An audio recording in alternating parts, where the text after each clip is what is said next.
स्वागत है आपका इंडिया डेली में। मैं हूं आपके साथ विवेक शांडिल्य। महाराष्ट्र में सियासी महासंग्राम की पिक्चर अब एकदम क्लियर है। कौन कहां से चुनाव लड़ेगा यह भी धीरे धीरे साफ हो रहा है। नामांकन में दिग्गज अपनी पूरी ताकत झोंक रहे हैं।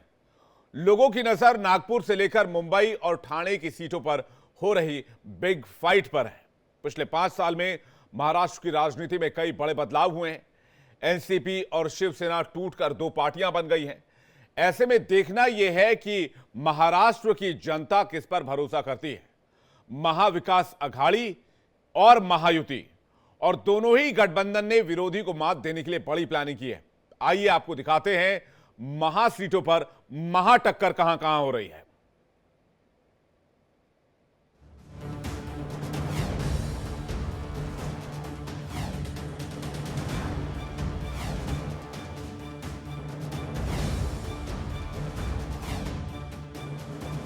महाराष्ट्र का महारण, दिग्गजों में टक्कर।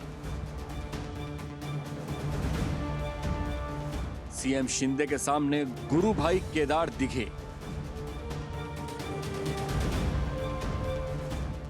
ये मेरी कर्मभूमि है, यही से मुझे नगर सेवक भी बन गया और यही से मैं आमदार भी बन गया और यहाँ से मैं मुख्यमंत्री भी बन गया। बारामती में चाचा वर्सेस भतीजा, अजीत के सामने योगेंद्र।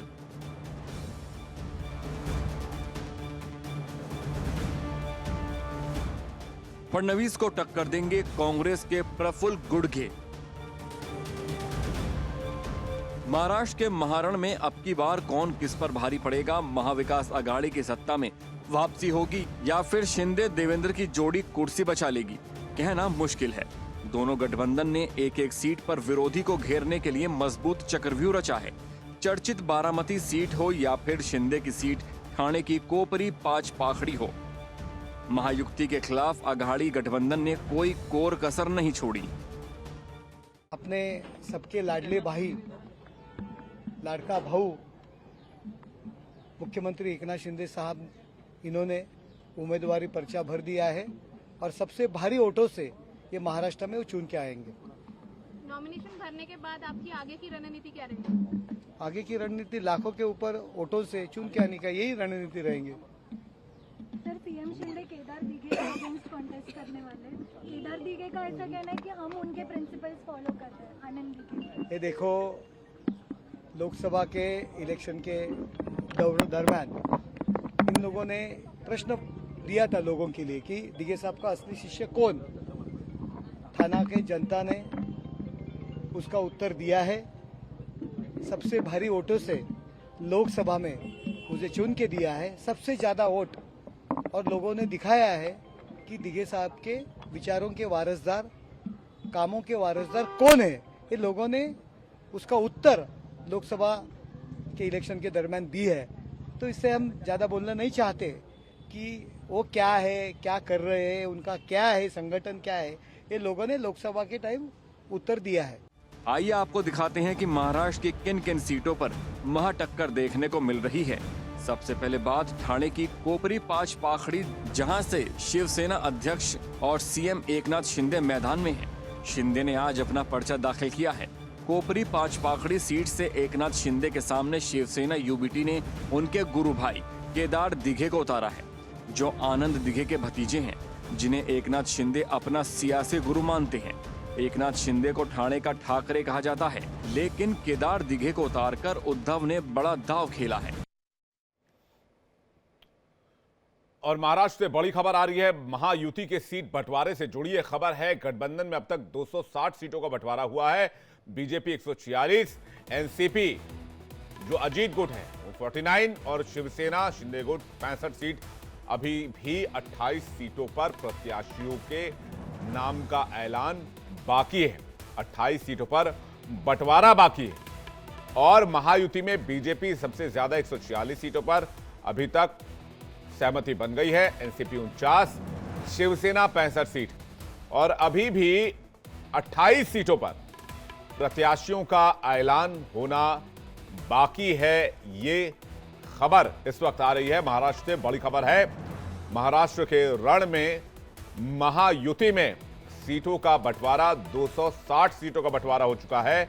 28 सीटों पर अभी भी मंथन जारी है, पेच फंसा हुआ है और इस पर लगातार जो सियासी दिग्गज हैं इन तीनों पार्टियों के, वो माथापच्ची कर रहे हैं कि आखिर 28 सीटों में किस हिसाब से बंटवारा किया जाए।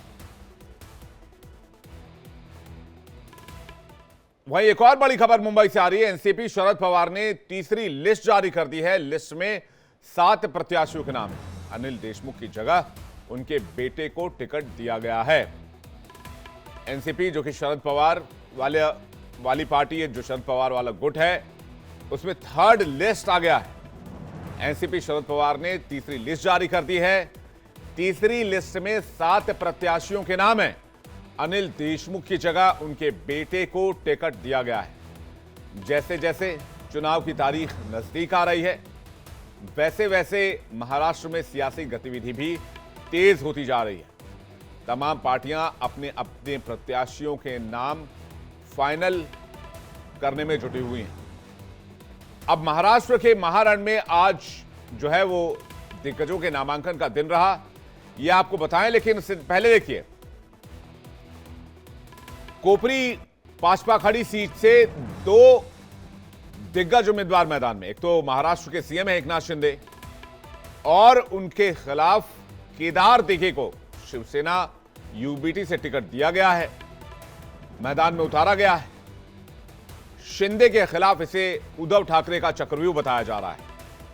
इसी तरह से बारामती सीट जो है, वहां से अजीत पवार एनसीपी उम्मीदवार हैं, तो युगेंद्र पवार को एनसीपी शरद गुट ने टिकट दिया है। और ये लड़ाई इसलिए दिलचस्प है क्योंकि ये चाचा और भतीजे की सीधी लड़ाई है। अब महाराष्ट्र चुनाव के कुछ गेम चेंजर भी आपको बता दें। मराठा आरक्षण एक बड़ा मुद्दा है, हिंदुत्व का मुद्दा, बटेंगे तो कटेंगे की बड़ी चर्चा है। अजीत पवार का शरद पवार से धोखा, इस मुद्दे की बड़ी चर्चा है। शिवसेना में टूट और गद्दारी एक मुद्दा बना हुआ है। शिंदे सरकार की लड़की बहन योजना जो है, उसे भी गेम चेंजर माना जा रहा है। और मराठा आरक्षण इसलिए भी बहुत महत्वपूर्ण मुद्दा है क्योंकि ये सीधे सीधे 34% मराठा आबादी को कनेक्ट करती है। हिंदुत्व का मुद्दा महाराष्ट्र में भी इस बार देखने को मिलेगा, जहां योगी आदित्यनाथ के बयान की खूब चर्चा हो रही है। योगी आदित्यनाथ ने हाल ही में एक रैली में कहा था कि अगर बटेंगे तो कटेंगे। सीधे चलते हैं महाराष्ट्र और हमारे सहयोगी अभिषेक हमारे साथ जुड़ रहे हैं। अभिषेक, सबसे पहले आपसे ये जानना चाहेंगे किन किन सीटों पर बिग फाइट है, कहां कहां मुकाबला रोचक होता हुआ दिख रहा है। एक तो एकनाथ शिंदे वाली ही सीट है जहां से केदार दिघे को टिकट दिया गया है। अजीत पवार वाली सीट में चाचा भतीजे की लड़ाई है। और कौन कौन सी सीटों को आपने आइडेंटिफाई किया और लड़ाई दिलचस्प क्यों वहां पर? बिल्कुल सही कहा आपने। बिल्कुल ऐसी बहुत सारी सीटें महाराष्ट्र की हैं, लेकिन अगर हम टॉप 5 की बात करें, बिल्कुल 2 का नाम आपने ले ही लिया। और इसके अलावा अगर हम मुंबई की बात करें, मुंबई में आदित्य ठाकरे की सीट है, आदित्य ठाकरे वर्ली वाली सीट। आदित्य ठाकरे के लिए भी बहुत ज्यादा चुनौती होने वाली है। आपको पता है कि इस बार मिलिंद देवरा को शिंदे ने मैदान में उतार दिया, शिवसेना वाले शिंदे। इतना ही नहीं बल्कि राज ठाकरे की तरफ से संदीप देशपांडे एक युवा नेता है और काफी एक एक्टिव नेता कहा जाए। राज ठाकरे उनके लिए काफी प्रचार करने वर्ली साइड में आए हुए थे, तो वह आदित्य ठाकरे के लिए बड़ी मुश्किल पैदा कर रहे हैं। टॉप 5 की बात कर रहा हूं। वही अगर एक और सीट की बात करें जो माहिम सीट से है, जिसका नाम है अमित ठाकरे, यानी ठाकरे परिवार से कोई दूसरा शख्स ठाकरे चुनाव मैदान में जा रहा है, जिनका नाम अमित ठाकरे, राज ठाकरे के बेटे हैं। उनकी सीट भी इस बार बहुत कांटे टक्कर होने वाली, क्योंकि तिरंगी लहर जिसको कहते हैं वह होने जा रही है। क्योंकि यहां पर शिंदे शिवसेना की तरफ से सदा सरवनकर जो कि वर्तमान में विधायक हैं, वह नामांकन कल दाखिल करने वाले। वहीं इतना ही नहीं बल्कि महेश सावंत जो कि शिंदे ठाकरे गुट से जो शिवसेना के जो बहुत कद्दावर नेता है, लोकल बहुत मजबूत लीडर है, उनको ठाकरे ने मैदान में उतार दिया है। यानी आप परिवार की बात कर लें, यानी ठाकरे और ठाकरे परिवार दोनों एक बड़े पैमाने पर आमने सामने होगा। वहीं अगर एक सिवड़ी विधानसभा की बात करें, सिवड़ी में जो बाला नांदगांवकर नाम है, राज ठाकरे के बाद नंबर 2 के नेता मनसे में आते हैं। वो सिवड़ी विधानसभा वह भी एक बड़ी इंपॉर्टेंट सीट कही जा रही है, क्योंकि वहां से भी बाला नांदगांवकर, आपको याद होगा, पहले वह विधायक रह चुके हैं, लेकिन कई बार से वो विधायक नहीं जीत पाए हैं। इस बार उन्हें उम्मीद है कि इस बार हो जाएगा। लेकिन यही जो कई सारी सीटें, वहीं नाना पाटोले की बात कर लें, नाना पाटोले का जो सीट है वह बड़ा इंपॉर्टेंट है। इतना ही नहीं बल्कि काटोल जो नागपुर से सीट है, अनिल देशमुख के बेटे को टिकट दिया है। आपको बड़ी खबर बता दूं कि अनिल देशमुख को टिकट एनसीपी शरद पवार ने दिया था, लेकिन वह हटाकर आज नया नाम जारी किया गया है, सलील अनिल देशमुख का, यानी अनिल देशमुख के बेटे हैं। जाहिर सी बात है, देखिए इसके पीछे मुद्दा पूरा विवेक ये हो जाता है कि 100 करोड़ वसूली का जो इनके आरोप लगा था। परमवीर सिंह जो कि मुंबई पुलिस कमिश्नर थे, सचिन वजह जो मुंबई पुलिस अधिकारी थे, उन्होंने बड़ा आरोप लगाया था 100 करोड़ वसूली का, जिसके लिए वह जेल में भी रहकर आए थे, हालांकि वो बेल पर बाहर हैं। तो उनका नाम कहीं के शरद पवार ने कट किया है, उनके बेटे को टिकट दिया है। मतलब साफ है कि महाविकास अघाड़ी जब चुनाव मैदान में उतरेगी, जब चुनाव प्रचार होगा, तो महायुति की तरफ से कहीं कहीं उसको यह बवाल न झेलना पड़े कि उनके जो तमाम जो कैंडिडेट्स हैं वह 100 करोड़ वसूली वाला बड़ा मुद्दा बन सकता था। कहीं शरद पवार ने एक बड़ी चाल चलते हुए यह बड़ी गेम किया है। वहीं देखिए देवेंद्र फडणवीस भी एक हॉट सीट कही जा रही है। देवेंद्र फडणवीस भी जो कि नागपुर से लड़ रहे हैं, वह भी अपने आप में एक बड़ी सीट। विकास ठाकरे चुनाव वहां लड़े, विकास ठाकरे पता होगा आपको, जो नितिन गडकरी के सामने चुनाव लड़ रहे थे, वह चुनावी मैदान में इस बार है और उन्होंने नितिन गडकरी को काफी टक्कर दी थी जी। तो कई सीटें ऐसी हैं जिसको लेकर लगातार हाई प्रोफाइल सीटें। वहीं अगर हम गढ़चिरौली की बात करें, गढ़चिरौली भी ऐसी सीटें हैं जहां बाप बेटी चुनाव मैदान में है, यानी धर्मराव एत्राम अजित पवार के जो तरफ से मंत्री हैं और वह वहां चुनाव लड़, उनकी बेटी चुनाव वहां से शरद पवार की गुट से लड़ रही है। तो वह भी एक टक्कर होने वाली कांटे की, क्योंकि कई जगहों पे ऐसी है। बाप बेटी अजीत पवार का आपने नाम लिया, अजीत पवार भी एक परिवार चुनाव लड़ रहे हैं, यानी यहाँ पे चाचा भतीजा आमने सामने होंगे, योगेंद्र पवार अजीत पवार। एक जायज दो पवार जो है वह गुट से फिर से एक बार आमने सामने लोकसभा चुनाव के बाद देखने को मिलेगा। तो कुछ सीटें ऐसी हैं विवेक, जो कि जाहिर सी बात है सही में बहुत हाई प्रोफाइल सीट है और सभी की नजर उस पर रहने वाली है। जी, मुद्दे क्या है इस बार महाराष्ट्र में अभिषेक? अगर मुद्दों की बात की जाए, एक तो हिंदुत्व का मुद्दा महाराष्ट्र के चुनाव में रहता ही रहता है। दूसरा, कहा जा रहा है कि जो एनसीपी में टूट हुई और शिवसेना में टूट हुई, इसे भी बड़े मुद्दे के तौर पर पेश किया जा रहा है। बिल्कुल, देखिए मुद्दे जाहिर सी बात है, ये विकास का मुद्दा हमेशा रहता है। विकास का मुद्दा, महाविकास अघाड़ी लगातार आरोप लगाती रही कि कानून व्यवस्था स्थिति यहाँ पे खराब हो चुकी है। लाडली बहन योजना यहाँ पे शुरू की है सरकार ने, महायुति ने, वह इस बात को शुरू की है कि हमारे साथ महिलाएं जुड़ी हुई हैं, काफी अच्छा हम काम कर रहे हैं। लेकिन महाविकास अघाड़ी साफ साफ कहती है कि नहीं, यहाँ तो सब कुछ गड़बड़ चल रहा है, महिलाएं सुरक्षित नहीं है। आप देखिए कुछ दिन 2 दिन पहले की बात बता रहा हूं आपको कि संगमनेर जो अहमदनगर का जिला है, जहां पर बालासाहब थोराट जो कांग्रेस के दिग्गज नेता हैं वह चुनाव लड़ रहे हैं, उनकी बेटी के खिलाफ बहुत अपशब्द का प्रयोग किया बीजेपी नेता की तरफ से, जिसको लेकर बड़ा बवाल चल रहा है। तो कहीं कहीं चुनावी मुद्दा, जो चुनावी माहौल, इसमें कई सारे मुद्दे लगातार महाविकास अघाड़ी हो या महायुति हो लगातार ढूंढ रही है कि इस पूरे मुद्दे को कैसे बड़ा मुद्दा बनाया जाए, ताकि महाराष्ट्र में की सबकी नैया अपने तरीके से पार हो सके। लेकिन हाँ, जरूर है विकास का मुद्दा, महंगाई का मुद्दा है, नौकरी का मुद्दा है, बेरोजगारी का मुद्दा, यह कई सारे मुद्दे हैं जिसको लेकर महाविकास अघाड़ी मैदान में जाने वाली है। लेकिन वहीं अगर हम बात करें महायुति का, एनडीए की बात करें, एनडीए अपने विकास को लेकर आगे जा रही है। वह साफ साफ कह रही है कि हम तो लगातार विकास कर रहे हैं। डबल इंजन की सरकार जो है, केंद्र में बीजेपी की सरकार, महाराष्ट्र में बीजेपी की सरकार, यानी ट्रिपल जो मिलीजुली सरकार यहाँ पर है, यह मिलकर हम अच्छा काम कर रहे हैं, अच्छा परफॉर्मेंस कर रहे हैं। इसलिए हमें अगर चुन के दिया जाता है तो मुंबई और महाराष्ट्र का और अच्छा डेवलपमेंट होगा। चाहे मेट्रो की बात करें, देखिए इन्होंने कुछ ऐसे काम कर दिए विवेक ना जी, जब आचार संहिता लगने वाला था उससे कुछ दिन पहले से ऐसे तमाम कैसे काम किए हैं जिसको लेकर वह जनता के बीच में जाने का प्रयास कर रहे हैं कि वह सभी के लिए अच्छा काम कर रहे हैं, इसलिए उन्हें वोट दिया जाए। तो इन तमाम मुद्दों को लेकर महाराष्ट्र में महायुति वर्सेस महाविकास अघाड़ी होने वाला है। विवेक, बिल्कुल आपके पास वापस लौटेंगे। इस बीच एक बड़ी खबर का रुख कर ले। महाराष्ट्र में महारण में आज दिग्गजों के नामांकन का दिन रहा। डिप्टी सीएम और एनसीपी अध्यक्ष अजीत पवार ने बारामती से नामांकन दाखिल कर दिया है। यहां उनके खिलाफ भतीजे योगेंद्र पवार को उतारा गया है। चाचा भतीजे की कड़ी टक्कर देखने को मिल सकती है। नामांकन से पहले अजीत पवार ने एक रोड शो किया, शक्ति प्रदर्शन करने की कोशिश की।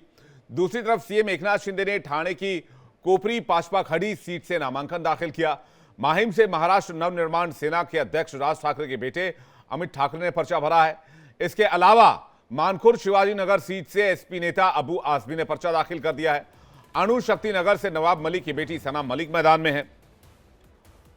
सना ने भी अपना पर्चा दाखिल कर दिया है। सना मलिक के खिलाफ एनसीपी शरद गुट से फहान अमजद को मैदान में उतारा गया। मुस्लिम बाहुल्य सीट पर सना मलिक के सामने पिता नवाब मलिक की सीट बचाने की बड़ी चुनौती भी मानी जा रही है।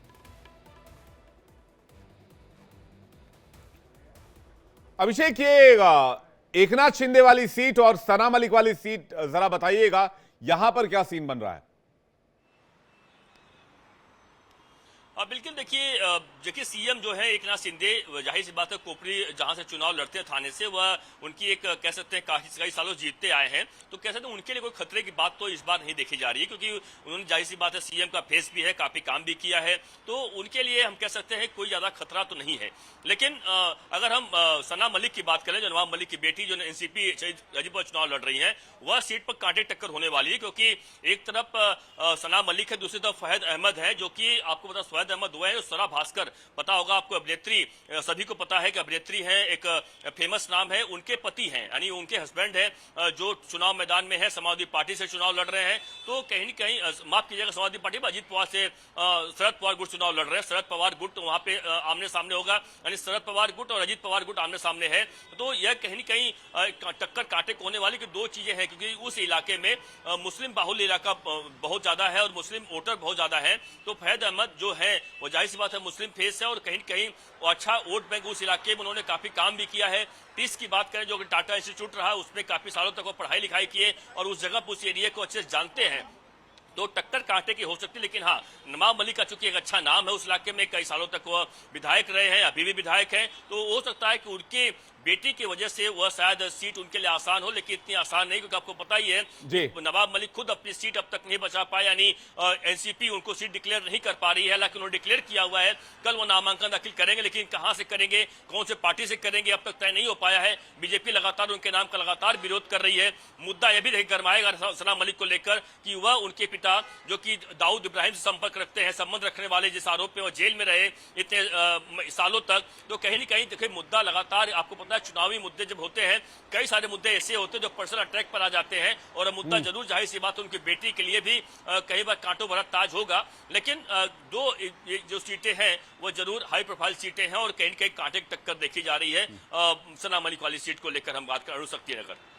तो महाराष्ट्र की सियासत से बड़ी खबर यह है कि 260 सीटों पर अब महायुति में सहमति बन गई है। दूसरी तरफ महाविकास अघाड़ी की तरफ से भी लगातार कैंडिडेट्स दिए जा रहे हैं। आज दिग्गजों के नामांकन का दिन भी रहा, जिसमें बड़े बड़े दिग्गज आज नामांकन के लिए पहुंचे। तस्वीर आप देखिए, एकनाथ शिंदे जब नामांकन के लिए पहुंचे थे, नामांकन फाइल करते वक्त वो अपने परिवार के साथ मौजूद थे, और एकनाथ शिंदे ने नामांकन आज दाखिल कर दिया है। अभिषेक हमारे साथ लगातार बने हुए हैं। अभिषेक, अब सबसे बड़ा सवाल यह है, जो सीटें बची हुई हैं, 28 सीटें महायुति में बची हुई हैं, 260 सीटों पर मामला फाइनल हो गया है, और महाविकास अघाड़ी की क्या तस्वीर बन रही है, जल्दी से बताइएगा दोनों गठबंधन की तस्वीर। बिल्कुल, देखिए आपको पता ही है विवेक कि कल लास्ट डेट है नामांकन दाखिल करने का। इसका मतलब साफ है कि आज रात तक या कल तक तो सब डिक्लेयर करना ही पड़ेगा कितने कैंडिडेट कहां हैं। लेकिन कुछ चीजें ऐसी होती है पार्टी के लेवल पर कि वह जानबूझकर डिक्लेयर नहीं करते हैं, क्योंकि उन्हें पता है किसको चुनाव लड़वाना है। वह पहले से भी फॉर्म दे देते हैं ताकि वो जाके अपना नामांकन दाखिल कर दें, क्योंकि उनके डर इस बात का लेकर होता है कि अगर कहीं बागी हो गया तो कहीं दिक्कत हो सकती है। जो कई लोग जो टिकट मांगते हैं, यही कारण है कि कई जगहों पर कुछ छुपे तरीके से काम किया जा रहा है, ताकि यह दिक्कत ना हो हर पार्टियों के लिए। यह दिक्कत कांग्रेस के लिए नहीं है, न ठाकरे के लिए है, न शरद पवार के लिए ही नहीं है, बल्कि यह तीनों पार्टियों अन्य के जो महायुति में शामिल है, बीजेपी और अजीत पवार की एनसीपी और शिंदे की शिवसेना, इन लोगों के लिए भी प्रॉब्लम है कि यह लोग भी अब तक पूरी डिक्लेयर सीट नहीं कर पाए हैं। और जानकारी मिल रही है कि लगातार इनके बीच मीटिंग चल रही है। नाना पटोले की बात करें, वह कह रहे हैं कि हमारा जो सीट का जो डिटेल है वह आज रात तक कल तक पूरा आ जाएगा। तो कई बार हमने देखा है ऐसा पैटर्न कि महाराष्ट्र की खासों से बात करूं मैं, जब नामांकन दाखिल हो जाता है, यानी कल जब 3 बजे के बाद, तब कई बार लिस्ट आती है कि इन्होंने नामांकन दाखिल कर दिया है। उसका मतलब साफ हो जाता है, इन्हें पता होता है कि बड़े पैमाने पर बागी होंगे। यह एक बड़ा मुद्दा है। लेकिन दिलचस्प बात देखिए इसमें यह भी है, इस बार विवेक बताना चाहूंगा राज ठाकरे का। राज ठाकरे 110 सीटों पर अपने नामांकन, अपने उम्मीदवारों को चयन कर दिया है, डिक्लेयर कर दिया है। राज ठाकरे का रोल इस चुनाव में बड़ा अहम होने वाला है।